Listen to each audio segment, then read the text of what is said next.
কালিৰ দিনটোত লোকে লোকাৰণ্য হৈ পৰিল শ্বহীদ মৃদুল ইছলামৰ বাসগৃহত।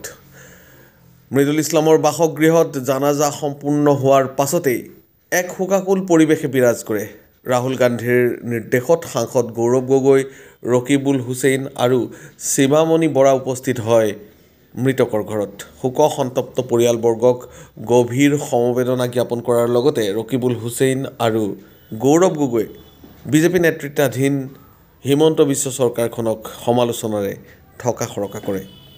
উল্লেখযোগ্য যে গুৱাহাটীত বুধবাৰে কংগ্ৰেছৰ নেতৃত্বত ৰাজভৱন চলো কাৰ্যসূচী ৰূপায়ণ কৰা হৈছিল আৰু এই প্ৰতিবাদী কাৰ্যসূচীতে আৰক্ষীৰ কন্দুৱা গেছত গুৰুতৰভাৱে আঘাতপ্ৰাপ্ত হৈ মৃত্যু সাৱটি লৈছিল কংগ্ৰেছ কৰ্মী মৃদুল ইছলামে।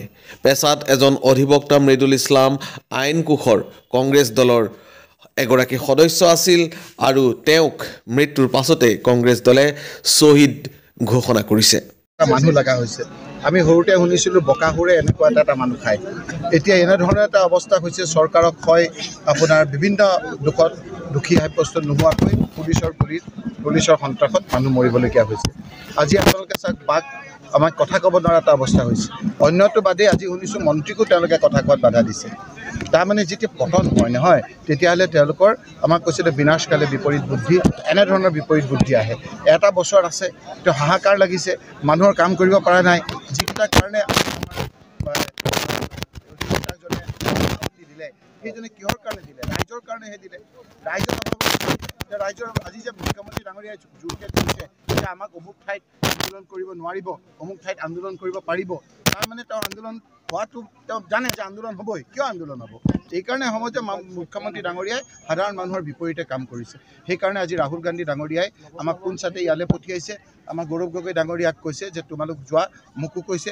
অল ইণ্ডিয়া ইউথ কংগ্ৰেছৰ আমাৰ প্ৰেচিডেণ্টো ইয়ালৈ আহিছে, আমি MLA সকলো ইয়ালৈ আহিছে। আমি সকলো আহি সেই দুখত দুখী হৈছোঁ। সৰু ছোৱালীজনীক দেখি আমি আজি সঁচাকৈ আৰু বেছি মৰ্মাহত হৈছোঁ।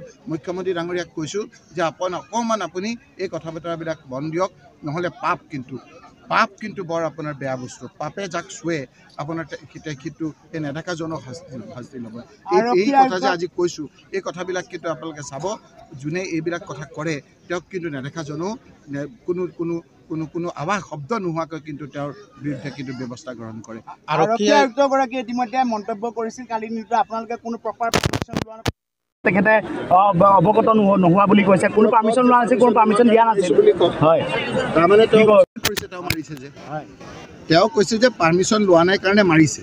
সেইখিনিকে কওক, সেইখিনি আওতাত আহক। আজি যিটো কমিশ্যনাৰে কৈছে যে পাৰ্মিশ্যন লোৱা নাই, তাৰমানে তেওঁলোকৰ জনাকে তেওঁলোকে আপোনাৰ মাৰিছে। আমি কৈ আছোঁ যে গণতান্ত্ৰিক প্ৰক্ৰিয়াৰে আমি আন্দোলন কৰিছোঁ। আন্দোলন কৰিলে নিয়ম আছে।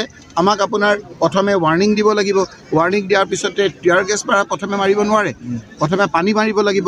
পানী দি পেলাই তাত কিবা আকৌ কেমিকেল দি পেলাই পানী মাৰিব লাগিব। তাৰপিছত ৱাৰ্ণিং দিব লাগিব, ৱাৰ্ণিং দিয়ে টিয়াৰ গেছ মাৰে। টিয়াৰ এম্বুলেঞ্চো নাই। টিয়াৰ গেছটো ক'ত মাৰিছে? টিয়াৰ গেছটো তেনেকৈ নামাৰে নহয়, এটা ডিগ্ৰীত মাৰে যাতে মানুহৰ গাত নালাগে। এইটোতো মানুহৰ নাকত মাৰিছে। প্ৰথমে তেওঁলোকৰ নাকত মাৰি চাওকচোন, তেওঁলোকৰ নাকত মাৰি চাওক। ৰাইজে যেতিয়া এইবিলাক কথাবিলাক নাকত মাৰিব নহয় 26ত, তেতিয়াও তেওঁলোকে কিন্তু উশাহ নিশাহ ল'ব নোৱাৰিব ৰাজনৈতিকভাৱে। মই খালি এটা কথা কৈ দিওঁ যে ইয়াৰ পূৰ্বে আমি অগপ বিজেপি দিনত গুপ্ত হত্যা কথা শুনিছিলোঁ। এতিয়া মুখ্যমন্ত্ৰী হিমন্ত বিশ্ব শৰ্মাৰ দিনত মুকলিকে হত্যা হৈ আছে। আমাৰ ऑल इंडिया यूथ कांग्रेस के प्रेसिडेंट আছে। सर इस घटना के बारे में आप क्या बोलेंगे? देखिए, हमारा एक साथी शहीद हुए हैं, जैसे यहाँ हुआ काले के आंदोलन में यूपी में भी हमारे साथी शहीद हुए। और ये क्या करने गए थे? ये देश के संविधान को बचाने के लिए, लोकतंत्र को बचाने के लिए आंदोलन कर रहे थे। और ये सोती हुई सरकार जागने के बजाय जो देश के लिए आंदोलन कर रहे हैं, उनकी जान लेने का काम किया है। असम में किया है, यूपी में किया है।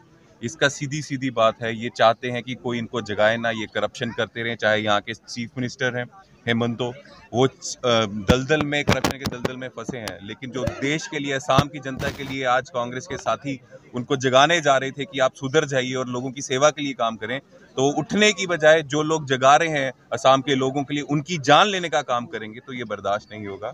ये लोकतंत्र की हत्या है। एक भारतीय की जान लेने की कोशिश करो, एक भारतीय की जान ले रहे हो ताकि आपकी करप्शन की जो ये सरकार है ये बनी रहे। ये बहुत बड़ा पाप है, ये हम बर्दाश्त नहीं करेंगे।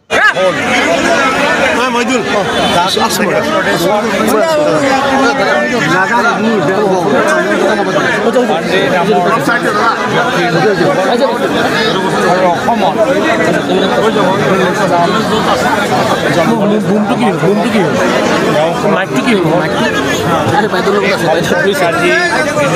ভাগত আমাৰ সংসদীয় দলৰ বৈঠক হৈছিল। আমি বিভাজনৰ প্ৰতি ৰাহুল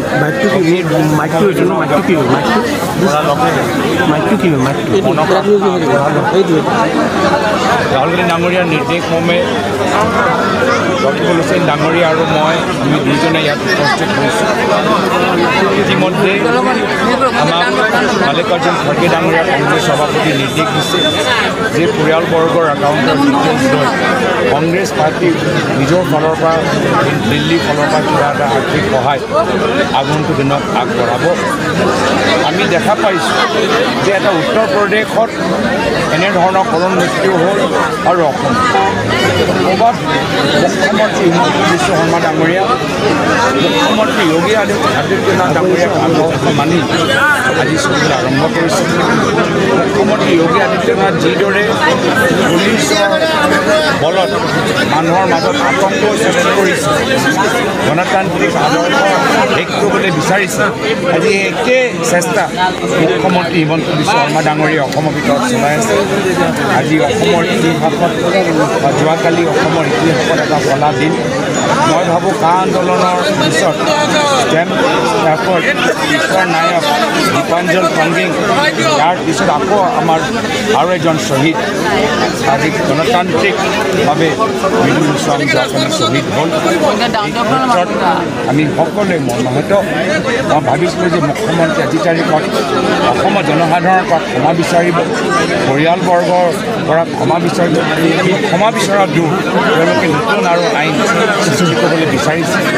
যি তদন্ত তেওঁ ঘোষণা কৰিছে সেই তদন্তৰ ওপৰত আমি সকলোৱে দেখিছোঁ, ৰাইজ সাংবাদিকসকলে নিজে তাত আছিলে। আৰু এই সময়টো তদন্ত কৰাতকৈ লগে লগে ছাছপেণ্ড বা ট্ৰান্সফাৰ কৰিব লাগিছিল। তদন্ত কৰি কৰা মানে এতিয়া লাহে লাহে এতিয়া তেওঁলোকে সাংবাদিকৰ ওপৰত কেছ লগাব, কংগ্ৰেছৰ মানুহৰ ওপৰত কেছ লগাব। কিন্তু যিসকল আৰক্ষী বিভাগৰ যিসকলক দায়িত্ব দিব লাগিছে তেওঁলোকক একো ধৰণৰ তেওঁলোকৰ ওপৰত শাস্তি নহয়। তদন্ত মানে তেওঁলোকে গোটেই কথাবোৰ লুকাবলৈ বিচাৰে। তদন্ত কৰিবলৈ কি আছে? চব কথাবোৰ কেমেৰাৰ সন্মুখতে আছে, মিডিয়াৰ সন্মুখতে আছে। এই মুহূৰ্ততে তেওঁলোকে বা তেওঁলোকে ট্ৰান্সফাৰ বা কিবা এটা কঠোৰ পদক্ষেপ ল'ব পাৰিলে। তো আমি অসমত এই যোৱাকালি যে কলা দিন ঘটিল পাহৰিব নোৱাৰোঁ।